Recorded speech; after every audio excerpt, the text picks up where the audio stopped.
For this conversation is R. Gopalakrishnan. He's a distinguished business leader and author known for his insights into management, leadership, and organizational culture. Over a very long corporate career, he's held senior roles, including Executive Director at Tata Sons and Vice Chairman of Hindustan Unilever India. Sir, please come on stage. Let's give a round of applause, please. Both these leaders have played a defining and pivotal role in India's growth story, with rare distinctions of carrying boardroom wisdom beyond corporation and public imagination into public imagination through books as well as public platforms. Aligned with the vision of Viksit Bharat, this session of Duologue brings on stage three important leaders. May I also have the honor of inviting Mr. Barun Das, CEO, Managing Director for TV9 Network on stage. And these three thought leaders will sit here today to decode the DNA of leadership, where leadership is not merely about bottom line, but about shaping a societal, cultural, moral, and economic landscape. Over to you, Mr. Das. Thank you very much, Shweta. I don't know how you call three of us three leaders. I've grown up knowing about Mr. Gopalakrishnan, Mr. Gurcharan Das. They're legends, and I'm still a learner from their wisdom and experience. This session is going to be exactly in the line of what Mr. Myra said, that it is going to be a session of learning. I also believe that we live as long as we learn and we evolve. I try and learn every moment, not only from legends, I also try and learn from anybody who come across and meet up with me. So we would talk about leadership. I believe, this is my own personal feeling, sir, that I think life and business, those of us who manage people, life and business, there's a blurring line. We carry the same personality in both places. At times we confuse. So leadership, according to me, is an attitude. It doesn't restrict us in our conduct only in the corporate world, in our life at every step of the way. I had come across many questions about leadership where I was confused. I didn't have answers. So tonight, I'm going to take the opportunity to bounce off those questions and the gray areas about leadership that I have in my mind from both of you gentlemen. Thank you very much for joining me. Thank you.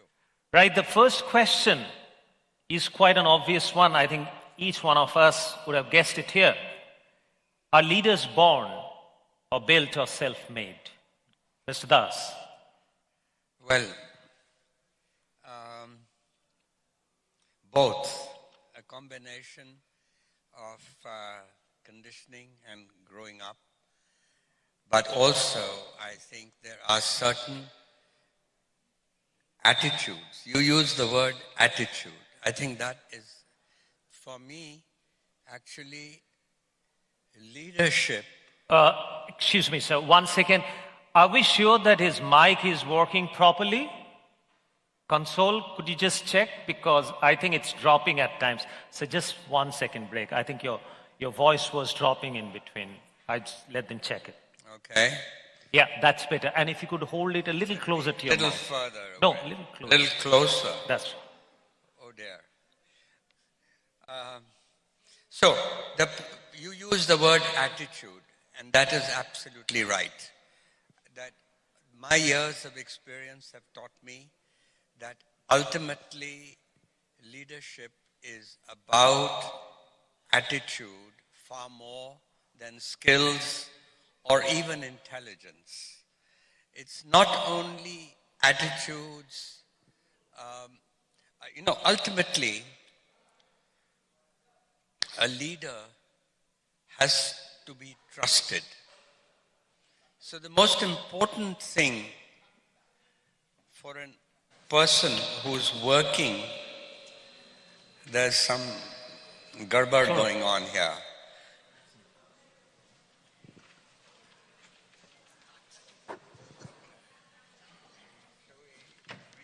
No, we need to do something about it. Just say a few words, sir. Hello, can you hear me? Nobody can hear me. Now people can hear you. Can you hear me? No, everybody says. Amritanshu, the other mic, please. Hello, can you hear me? Okay, is this better? This is okay? Borrow yours. 1 second. Let me. Okay. This is fine. Hello. Look, I prefer his. No, let it be. The other one you give it to him, no? No, unko bhi chahiye na? So you got the wrong one.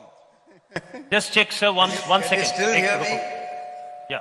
This is a comedy of errors. Okay, all right. This is a comedy of errors in a So leadership session. Thank you very much. So we come back, sir. So I take your word. It's an attitude. We'll come back with some explanation later. Yeah, in the spirit of this comedy that we are going to enact before you all, and the point that I was making was the point actually that you had made, which is about attitude being an attitude even being a more important skill.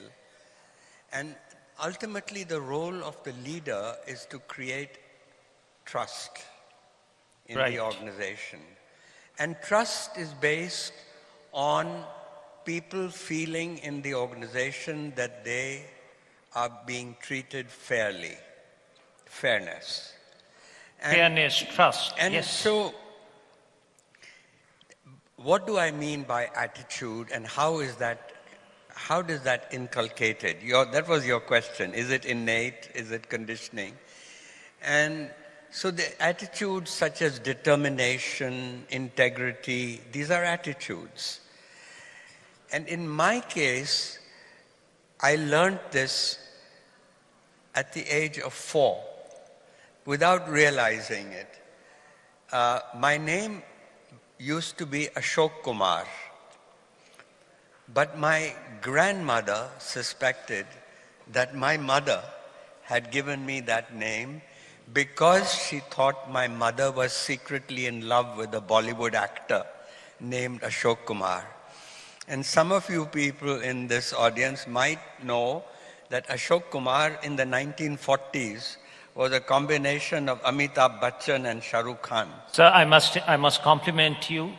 You look no less handsome than Ashok Kumar at this age also. You aged gracefully. So, my grandmother suspected this, and so this was not right, my name. So, she took me to her guru. She placed me at his feet, and she said to the guru, Guruji enu na deoji. And the guru, seeing me at his feet, came up with a good answer. He said, why don't we call him Gurcharan Das?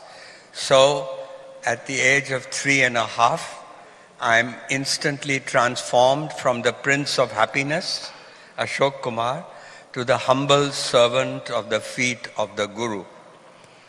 And when I grew up, I asked the Guru, why did you give me that name? And he says, son, it's a good thing to be reminded about humility. By the way, humility is one of those qualities, attitudes. And then he gave the very best definition of humility that I have heard. And what is that? Humility, he said, is to take your work seriously, but not yourself seriously. Very nice. And that, Excellent. in fact, that became such an enduring lesson of my life that I dedicated my latest book, Another Sort of Freedom, to the happy few who don't take themselves too seriously. And frankly, that's freedom.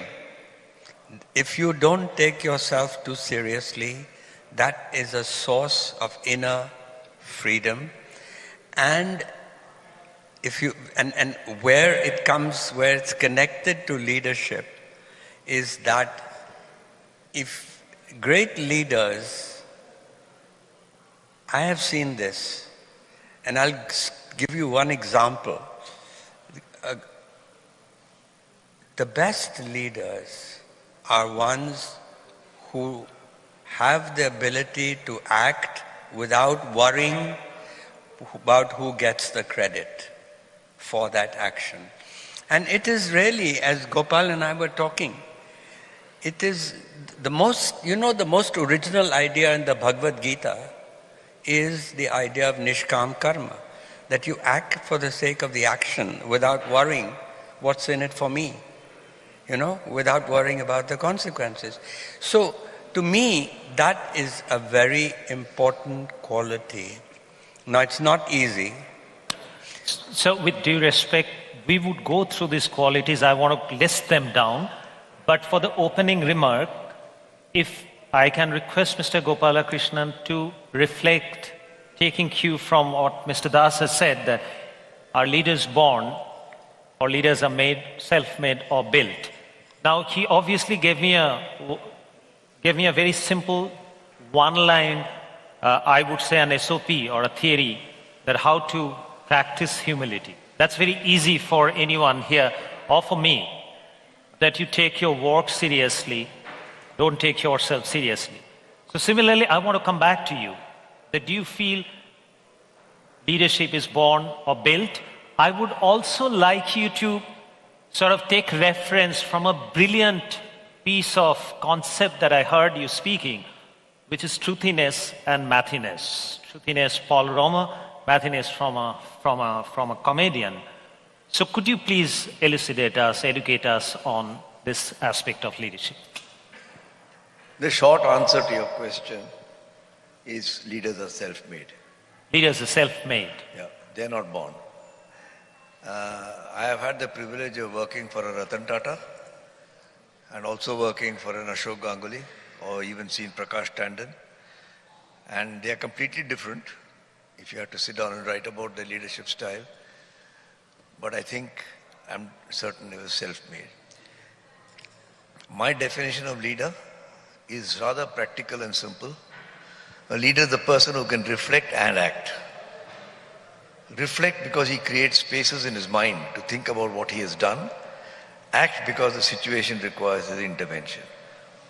That's it. Excellent. I would like to, you said that leaders are made, self-made. But I think one of the brilliant practices, again a learning for me, is that what you practice from the HR perspective in Tata Group, where very succinctly, very nicely you said that you need to find out good people, retain the better one, and advance the best ones. So you mean to say that when they are learning, when you recruit somebody at the management trainee level or a middle management level, then he grows up to be at the top of in the corner office. So in the process, you're seeing that they're making themselves, creating a leader out of themselves. Is that what you saw when you are advancing best people? It is what you test for. You take a bright person, or everybody seeks to take a bright person, but you move that person around. Because if you're sitting in the same place doing the same job for 20 years, you may become very good at that job, but that doesn't make you a leader. It may make you a leader in a particular situation regarding that job. And if they pass every test, it's like a cricketer. You'll play club cricket, then you'll play school cricket and universities, Ranji Trophy, before you become a test cricketer. You do exactly the same with people in business and enterprise. And when you do that, you got people who are not assured that they'll be successful. There are so many CEOs who get fired. And one of the books I've written is on that. Why do CEOs work their way up and then get fired? And my simple conclusion, obviously I'm oversimplifying in the interest of brevity, is they lose sight of themselves. They become arrogant, they get hubris, they don't listen to people, and they get fired. But I will stop there because I must be brief and allow a discussion amongst ourselves. I will come to you with a question, Das, which is taking a cue from him. Well, I think one of the qualities that I would expect in a leader, besides the qualities that you have just listed down, is ability to be ahead of the curve. You know, it's like the cricket captain has there's a catch which is there at the short leg, and then you put a fielder there. That's following the game. But if you had put the fielder before the catch went there, that's being ahead of the curve. That's what I mean. I want to ask you, sir, both of you, that you had actually coached, mentored many leaders in your life. You have also been mentored by many leaders, the legends. Do you think that there are certain qualities or shortcomings which you would try to look into a person or find in a person, which will be elimination criteria? I mean, those are the things, if you see in someone, he's not fit to be a leader, no matter how he tries, unless and until. You know, sometimes we say the talents would remain, skills can be imparted. So have you come across a set of qualities which would be some kind of an untouchable qualities? That person would never grow up to be a leader. And at the very early stage, do you really look for a few aspects, qualities, edges, which make you think that this gentleman or this lady has the promise to grow up to be the leader, if nurtured well, and the person is working on themselves? Yeah. Well, first let me respond to what Gopal just said. And he's right. One of the risks of becoming a successful leader is arrogance, and why leaders are fired. But that was precisely why I spoke before about the Guru's idea of humility, which was not to take yourself too seriously. Great leaders, hopefully they won't be fired, but one of the reasons why they're not fired is because they have that inner freedom, that sense of security, of not taking themselves too seriously, you know. I understand. So he's actually endorsed the point I was trying to make. Now, you've asked an interesting question, and I come from a company, Procter & Gamble, where it is only promotion from within. Meaning that if somebody leaves the company, you can't just advertise the job in the paper or try and fill the job from the outside through a headhunting firm. You have to promote from within. And of course, we had a world to choose from, so if we couldn't find, and it became ridiculous at times because we needed a company secretary, and my boss says, let's get him from Timbuktu. And I said, you know, the person has to know Indian laws, so it can become a difficult challenge. But the point I'm making is that this promotion from within obsession was such that the day you joined, you learned that you would only go up if you trained the person below you to take your job. And so I remember a situation when I was at the global headquarters and I wanted to talk to the brand manager of one of our products, of oil of Olay. And no, it was Pantene shampoo. And I asked my secretary to please call him, and she comes back to say, I'm sorry, but he's training his assistant right now, and he will not be available for the next 45 minutes. And I said, this is quite wonderful. First, I was a bit upset. Yeah, I'm a managing director, and this guy's a brand manager, and why doesn't he show up? But then I realized the culture of a company where training your next person to become a leader is your religion, is your mantra. And so it was as important as the next market share. No, but, I'm sorry, are you responding to my question? I'm responding to your, I'm sorry, I'm not a good responder to your questions. I tend to go around. I will bring you back, sir, Yeah. with your permission. What I'm trying to suggest is that because it was your duty to train people, it was also your duty for the people to know what you thought of how that person would be, and did the person have the potential?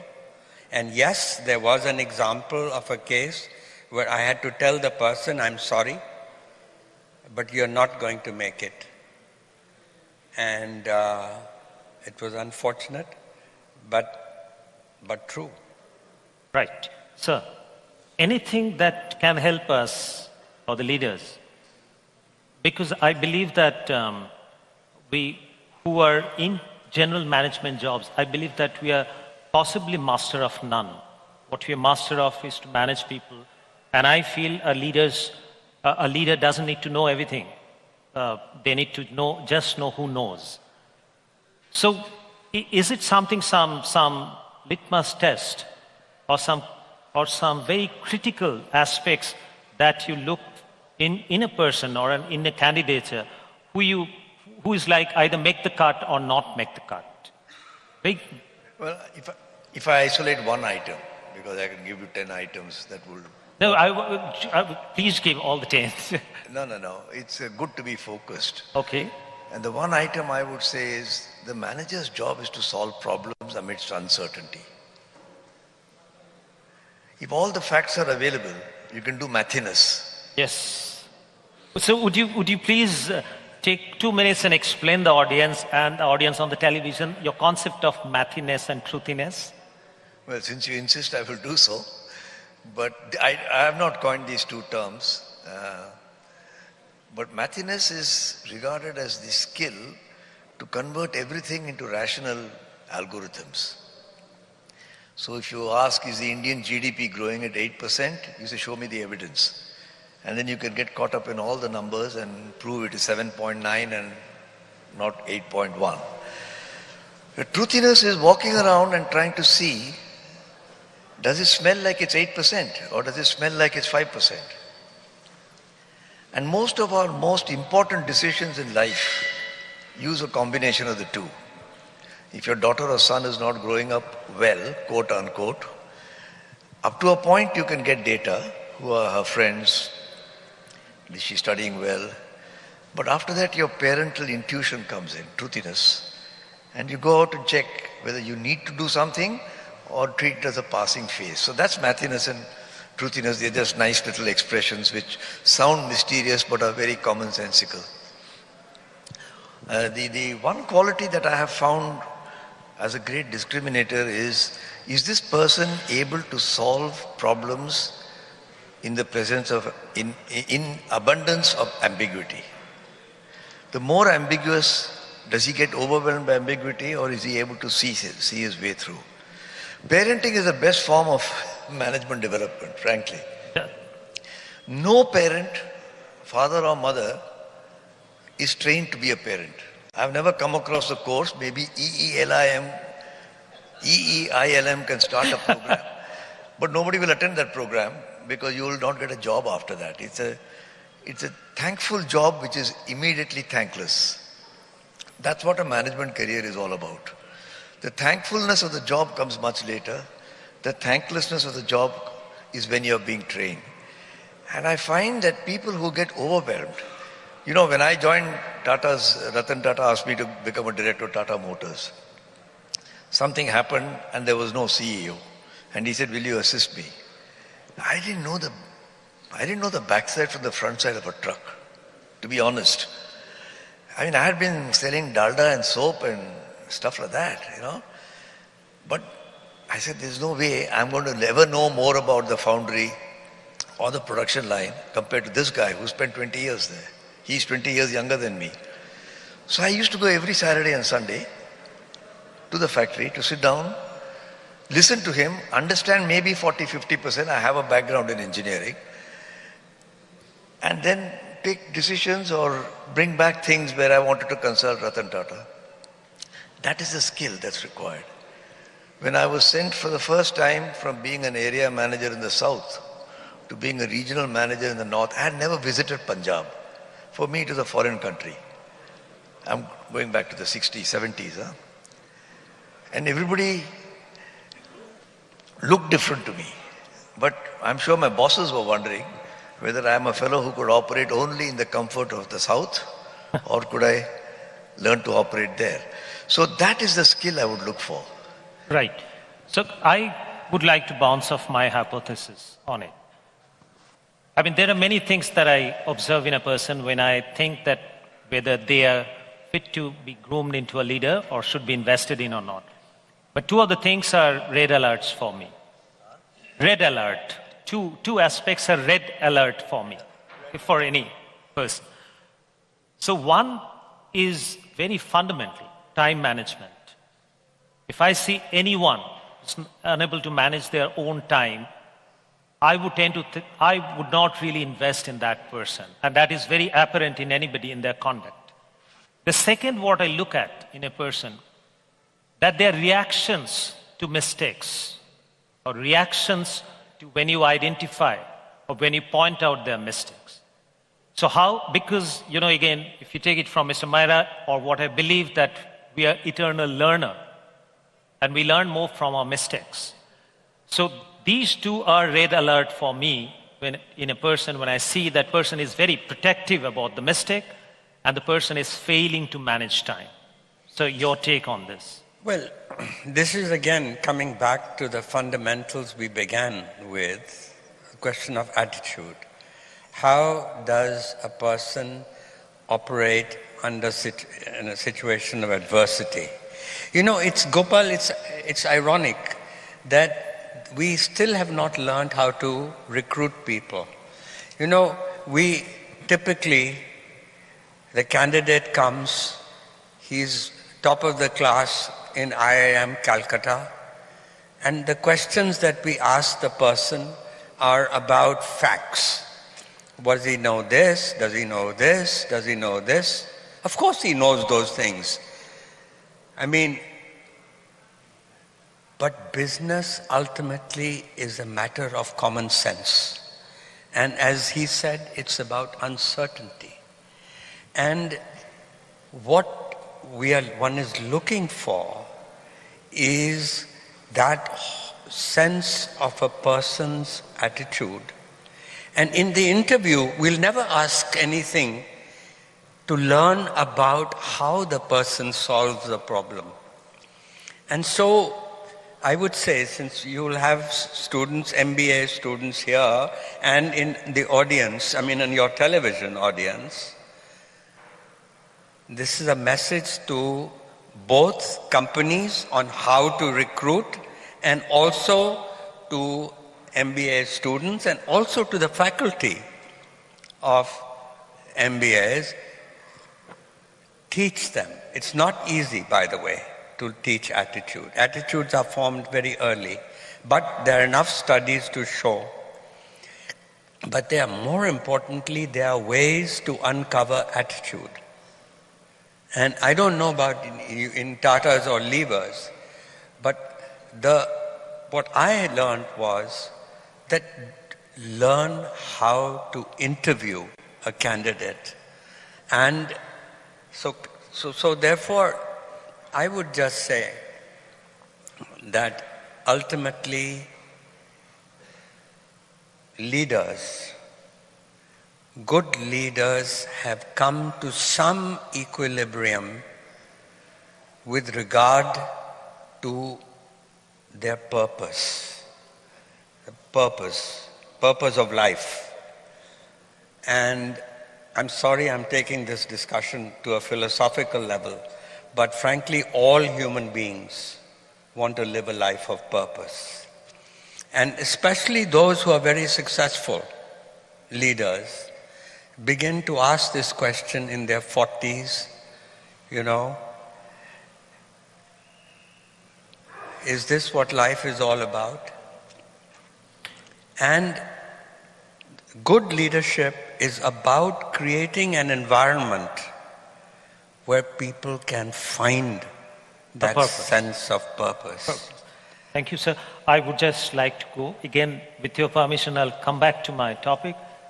Mr. Gurcharan Das has emphasized on that importance of identifying a right candidate during recruitment, be it management trainee, be it somebody you're recruiting for as a CEO. But if the hypothesis that I said, if those two are really my elimination criteria, time management. So one is time management. What is the second one? The second one, how one reacts to mistakes. Okay. Can I comment on that? Yes, but I can't judge. Till date, I haven't been able to judge these two red alerts while interviewing. They surface as I start working with them. So if you agree whether these two are real red alerts or not, and do you have any guidance on whether during recruitment, he said recruitment is very important. Teaching, I agree. Teaching, you can teach these two. But while recruitment, you really cannot filter these two bad qualities out. So. I disagree. That there are techniques now, psychologists have found, to uncover these specific attitudes of people, how they work, etc. And I really feel that both businesses, companies, as well as your business schools haven't got it. I agree. The psychometric tests are there. But I was referring to more like if you're recruiting a senior manager or a future CEO. So if these two are red alerts for you, and is there a way that you can figure out? Firstly, with due respect to your view, I don't consider those red lines. I would like to be corrected. And it's worthwhile for you to think as to why you have got that idea. It is not right or wrong. Many things in management are like that. It's neither right nor wrong. You know, and when I see my sons and daughters-in-law growing up and raising their children, I have this idea of an ideal father or ideal mother, always calm, always diagnosing the issue. But they're all different, even my own children. And that's true of managers as well. I can, without mentioning names, tell you people who have been hopeless at managing time who have done brilliantly well. Sorry, come again? Who have done brilliantly well. Even not managing time well. Even though they don't manage time well. Anil Ambani used to make a statement once that I have lost weight because an analyst asked me, if you can't manage your own weight, how will you manage Reliance Industries? Well, it's good that he lost weight. I have no problem with that. But neither did he manage Reliance Industries too well. So these are what in physics we call necessary conditions but not sufficient. I agree. That's why elimination, I said. No, it's not selection. I would not eliminate a person only for that reason. I got the impression that you asked the question, if these are two red lines, if I see this, they're out. I think that's not something I would agree with. It's not in my experience either. Those are signals. And I think it's very important to consider that development of leadership requires the developer of the leader or the assessor of the leader to also understand ambiguity.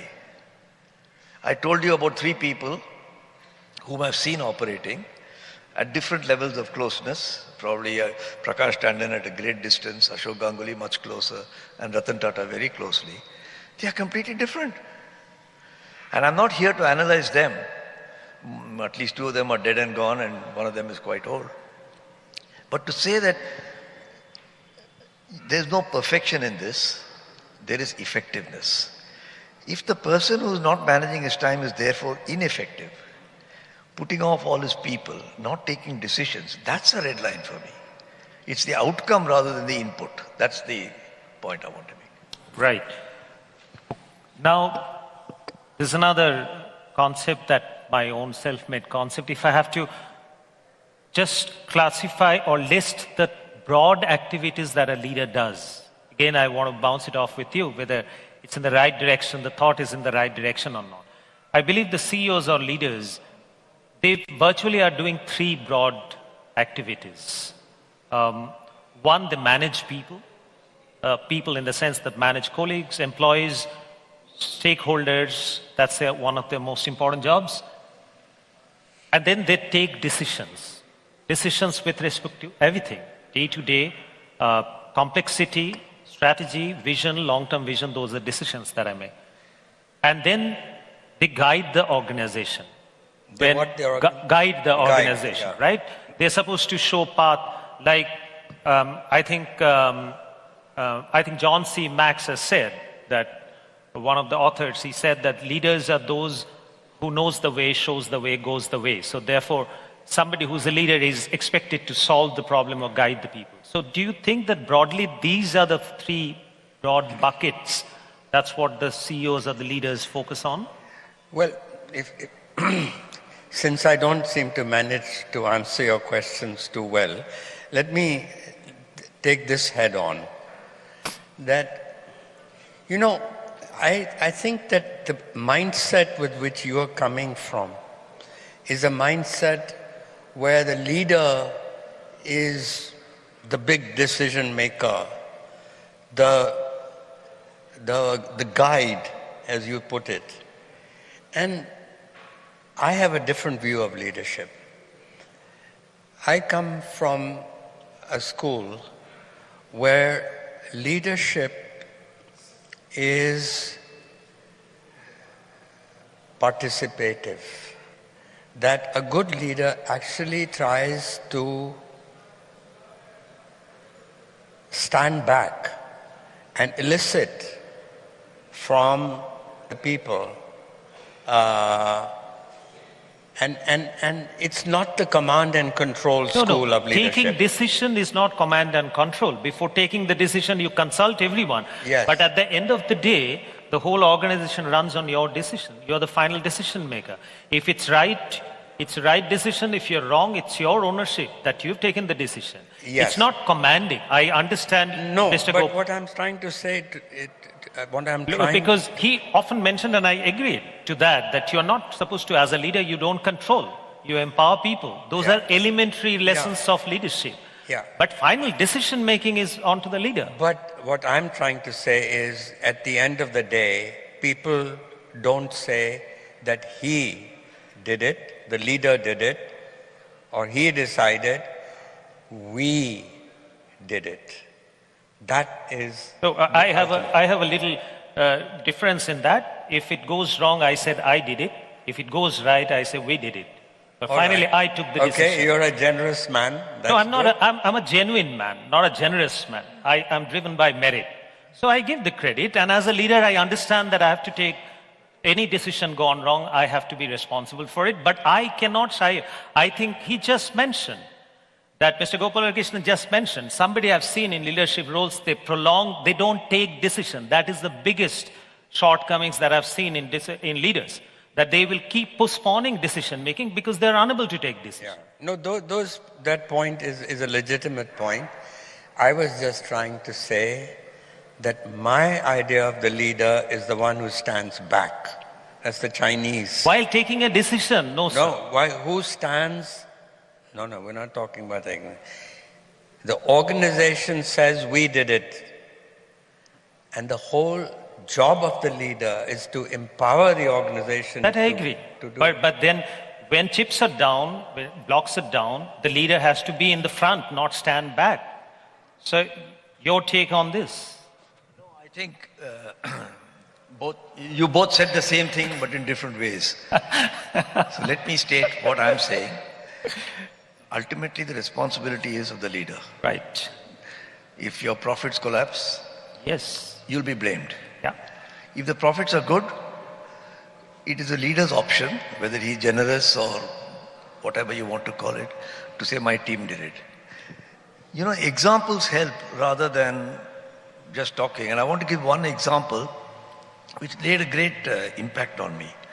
I was that time in Hindustan Lever, and the chairman, Sushim Datta, had just become chairman. And we got a message from the head of our Dumduma tea plantation in Assam that a ransom of 35 lakhs had been asked for, you know, by whom, and 2.5 rupees per kilo of every kilo of tea sold. There was no way Hindustan Lever was willing to do that. But the lives of our managers were at stake because 15 days or something had been given.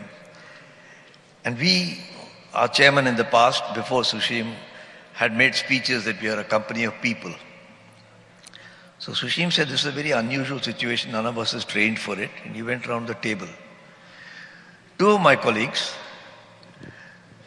put up their hand and said, we will airlift them secretly. And Sushim said, okay, if you can do that, go ahead. They did it. We went to the ministry in Delhi, we used the clout, we got the general officer commanding, General Brar was that time GOC in C in Eastern Command, and Air Vice Marshal Sinha was the AOC. Overnight, without the Congress government at that time knowing what's happening, we got 35 families out. If it had failed, people would have said Sushim Datta botched it. But I have watched it happen. Took everybody's view, backed the two guys who said they'll do it all the way, and heaved a sigh of relief saying, thank God this has come right. That is leadership. Absolutely, absolutely in agreement, sir. So from Mr. Shu, you want to say something, sir? Well, I was just going to add on to that the thought that if you are in a situation of adversity, and you've described a good one, we faced a similar one of adversity, which was when the government brought in an order called the DPCO, Drug Price Control Order. And they gave us a price for Vicks Vapor Rub, which was a price that we would actually lose money every time we sold a bottle of Vicks Vapor Rub.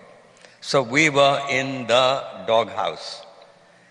And our share price collapsed in the stock market. And we were going to go into a loss. And we actually might have had to totally collapse.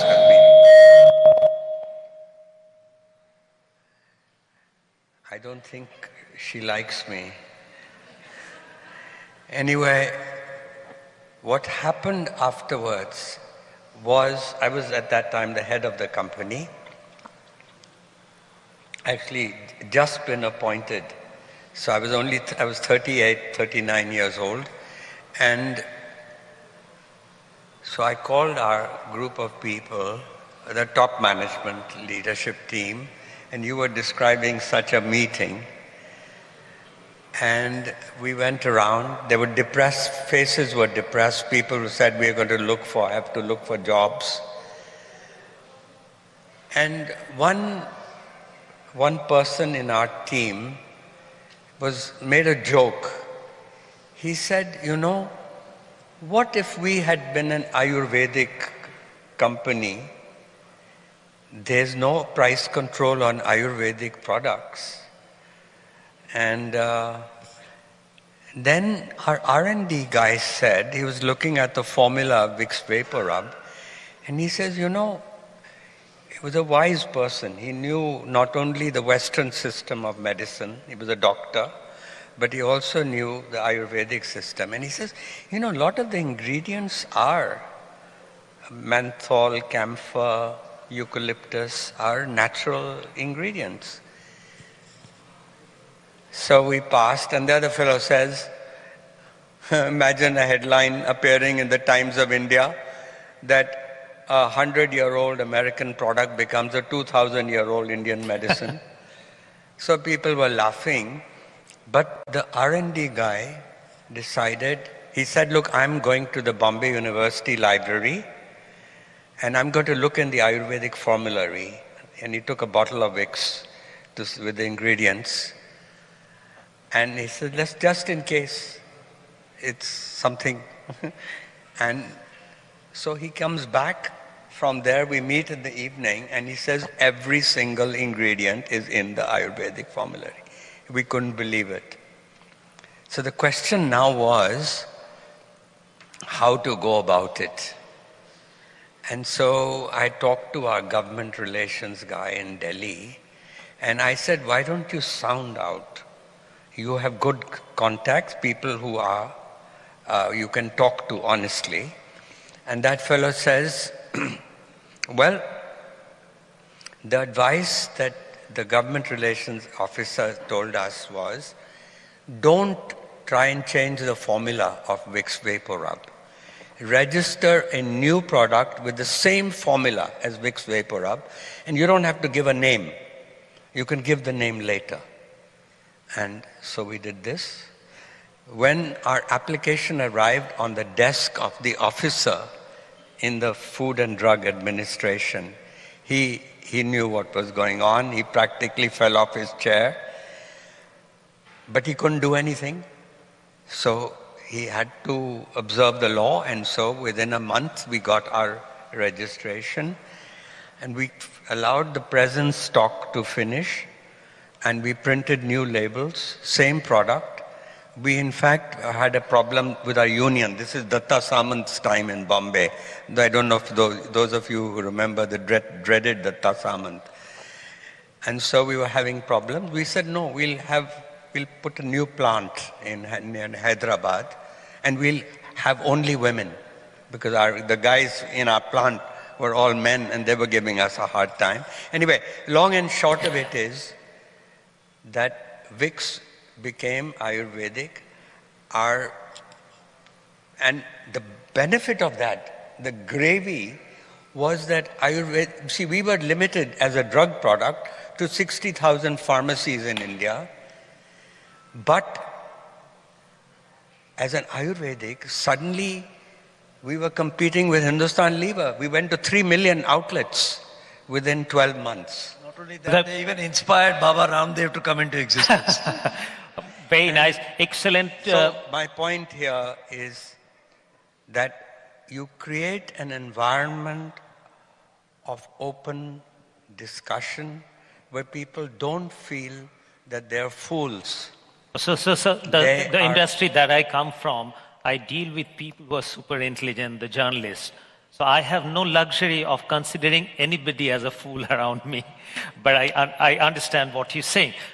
I just want to move into the topic of leadership in the Indian context. But before that, I have a generic question to both of you, gentlemen, that, you know, in corporate leadership, the dynasty or the family passing on to the baton to the next generation, and the leadership thus getting passed on. What is your take on that? I have heard you saying, Mr. Gopalakrishnan, in the context of Toys R Us and Lego, and you have also mentioned that public at large will be a little sympathetic when the same family, next generation, takes up the baton. So what's your general take on it? Do you think that it is meritocracy is being compromised at times? Even a listed company, when you pass on the leadership to the next generation? Yes. In other words, I think we as a country, as a country with entrepreneurs and businesses, will not mature until we learn succession. And we learn that you don't have to fill your companies with nephews, that you keep your family out of it. And there is a time, it's very unusual when the second generation or the third generation, it's very even more unusual, where you have real leaders at that stage. But frankly, I know too many cases of Indian companies with very strong, the entrepreneurs built very strong companies which did not survive because they thought that only their children could succeed. So I just asked a question, you have agreed with me. I'm glad. But I didn't have any notion on this because I'm too inexperienced for that. I just wanted to take your opinion and views on it. Sir, yours? Well, if I may quote Deng Xiaoping, I don't care if the cat is black or white so long as it catches mice. So I don't care if it's your entrepreneur's son or nephew or a professional manager so long as he delivers. It is, I've sometimes felt that what Gurcharan just said, that you tend to automatically give it to your son without testing. If you see Dhirubhai Ambani do well by putting Mukesh, it does look he's done well. But because he's a son, you can't deny it to him. But had he chosen the wrong son, we don't know what would have happened. I can give you the example of Harsh Mariwala, who consciously decided that the best person should get that job, and he has put Shaugato Gupta there, and not his own son, against a lot of turmoil, as he has himself mentioned, in his family. So I believe this is an infructuous debate. The right debate to have is that the era of the PEM is coming, Professional Entrepreneurial Manager. Professionals have to be entrepreneurial, entrepreneurs have to be professional. And if I look at Chandrasekhar today running Tatas, he's a good example of a professional manager. He doesn't have the surname, but he's highly entrepreneurial. He has taken Tata into what Jamshedji Tata did in 1900, going into steel and hydropower, into electronics, into iPhone. Most of your iPhones here are probably made in a Tata factory, or some of you will have such an iPhone. And you can have, therefore, the future manager, since we are talking to young students also here, the future manager will be a PEM. And whether he's born to the founder or not will not make a difference. If he's not a P and an E, then he won't be the leader that you require. Another learning for me. Thank you very much, sir. I have been signaled that we are running out of time, so I would skip the India bit of it because the other two topics are far more relevant and I'm far more confused about them, and they're very close to our practical day-to-day working. One is women in leadership. Have we done enough? I mean, even if you still say that senior management positions in the top companies, listed companies in India, women's participation is about 18%. I don't see that it's increasing at a rate it should have. Is there a way that we could course correct on that? Because even McKinsey has said that by utilizing women workforce itself and in the leadership position as well, India's GDP can get a fillip by about $600 to $700 billion, which is almost about 20% of 30% of our GDP, 20% of our GDP. So if that be the case, that is there something that we need to do, we are missing out in that context? Well, the tragedy is even bigger because you're talking about leadership and corporate leadership, but women's participation in the labor. 37% compared to East Asia, 66%. Even that's very small. I mean, that is a shocking statistic, and every economist has been trying to figure out, tearing his hair and her hair, as to why. Why is this, now girls are getting as good an education as boys. And why are women not joining the workforce and so on? So I'm putting your question in a national context where this is a very serious issue.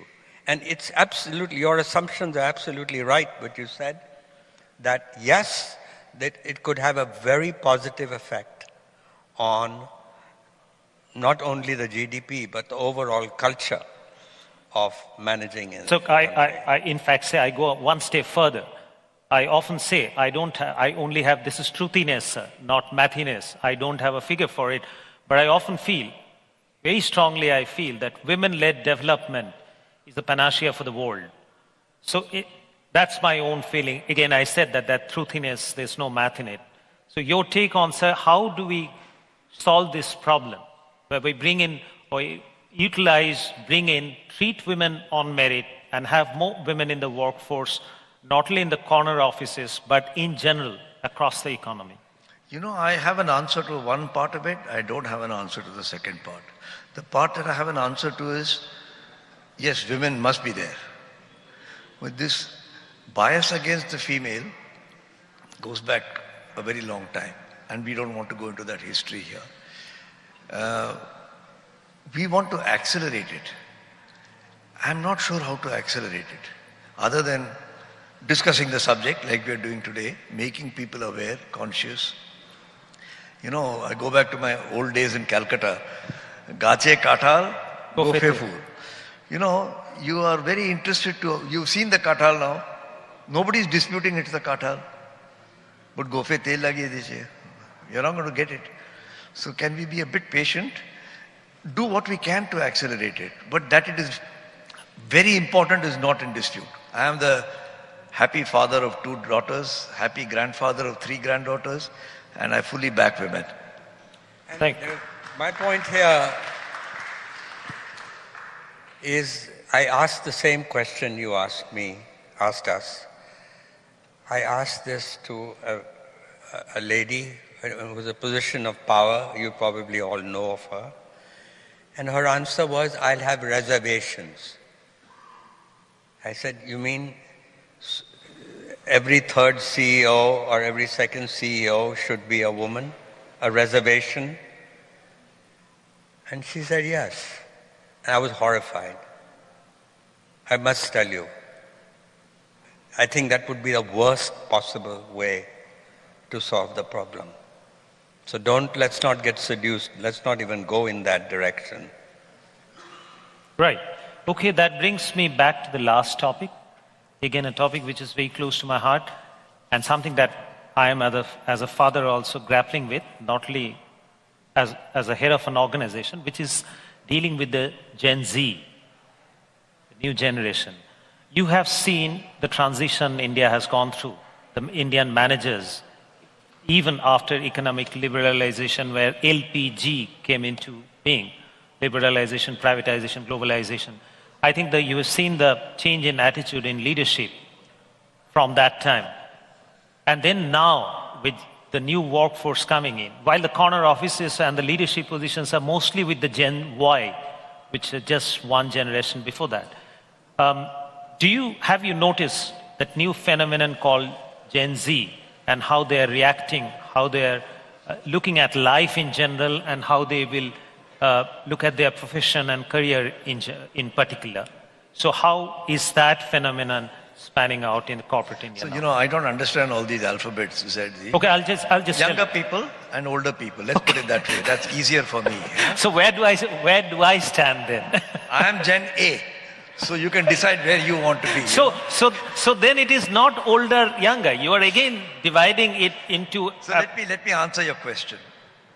I've thought about this deeply, and I've come to the conclusion there's no problem with Gen Z. The problem is the Gen Y and B and A and all those other guys.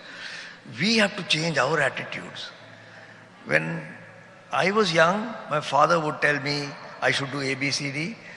But my grandfather would tell me, I wish your father would listen to me. And the same thing is happening with my son. And now I'm seeing my son and my grandson.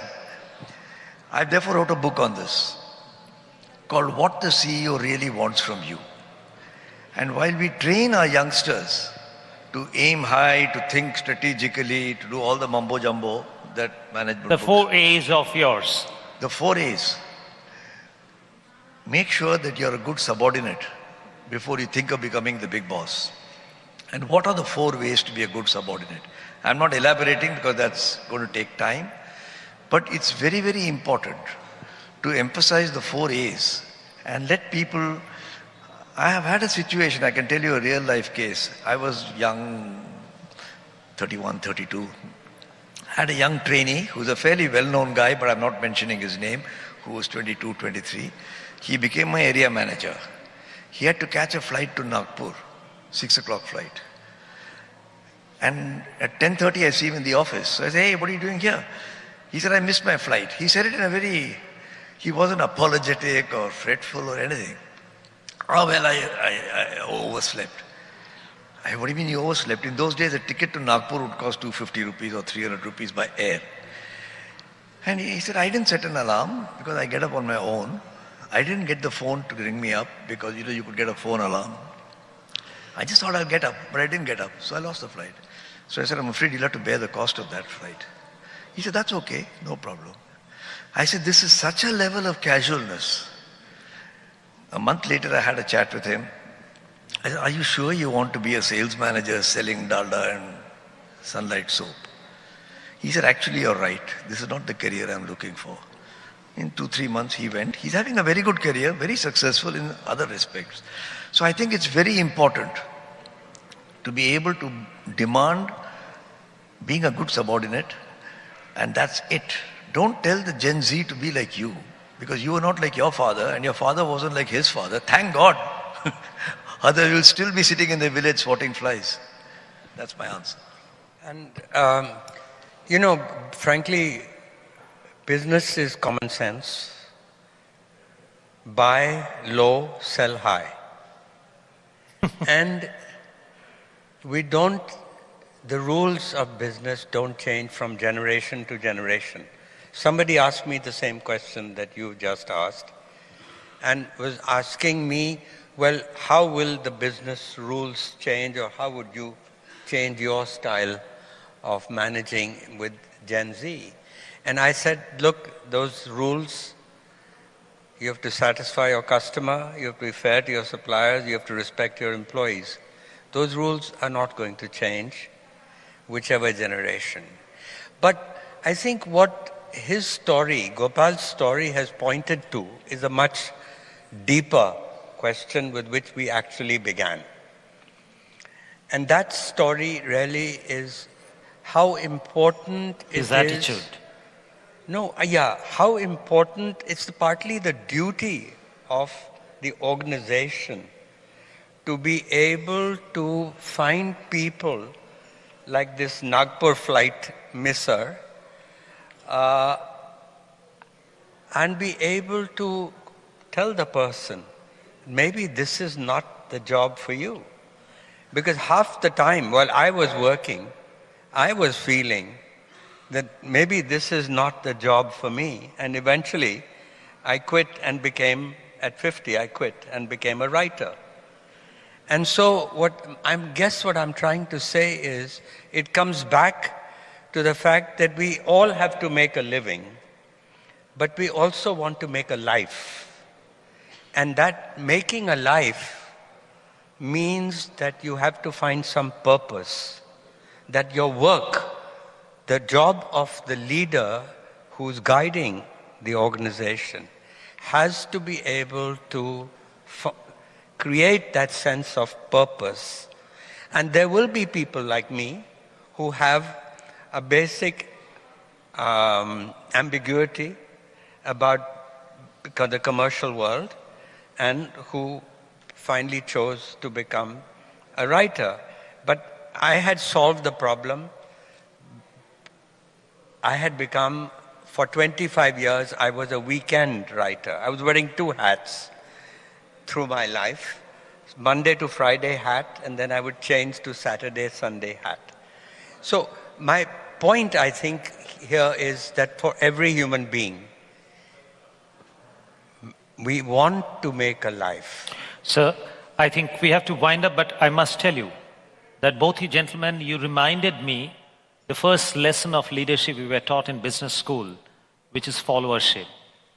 And where you ended, sir, in fact, that has answered a question or a riddle that most of the modern day leaders would be facing soon, is how to handle the Gen Z. And both of you very nicely put, and especially you, sir, you're saying that we were motivated to make a living. I think the next generation, we got to motivate them to make a life. So we have an answer in your hand. And thank you very much, sir, for joining us. Thank you very much, audience. You've been a fantastic audience. It's been a pleasure. Thanks a lot. Thank you, Mr. Das. It was a great conversation. As always, TV9's award-winning Duologue show with Barun Das.